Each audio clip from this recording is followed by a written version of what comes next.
Congresswoman, we are in a government shutdown. Democrats say this is to protect against Medicare cuts and rising premiums. Republicans argue you should fund the government and deal with everything else in negotiations. Why is a shutdown with workers furloughed and programs stopped better than doing that?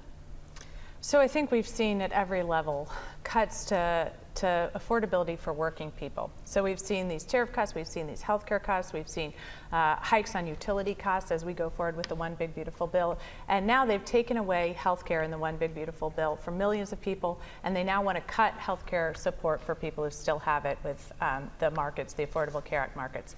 That's what we're fighting for. And so right now with the President, with the Senate, and the House, all in GOP hands, the fact is they've got to work to reopen government so workers can get back to work and we can continue to drive down healthcare costs. Mr. Chitterelli. Work to reopen government? When there were shutdowns during the Biden era, she voted every time for the continuing resolution to keep government, get it open again. This time around, with Trump in the White House, she's voted no on the resolutions to keep government open. I hope the shutdown ends within moments. I hope it ends tomorrow. We've got 22,000 New Jerseyans that are being furloughed because of the shutdown. But this is what happens in Washington, D.C. The job of a governor is to get things done.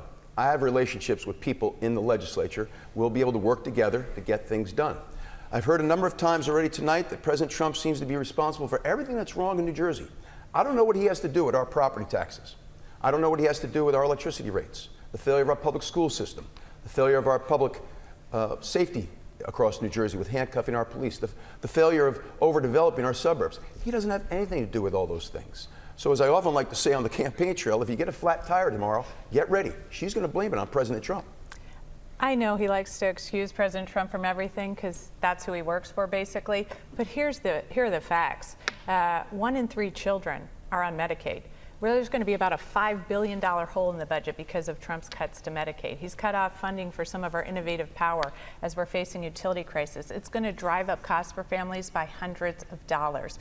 He's just taking away Title I funding for our schools, driving up our taxpayer rates. So that's why I'm fighting that. But make no mistake, I'll also fight Trenton to bring down costs for families.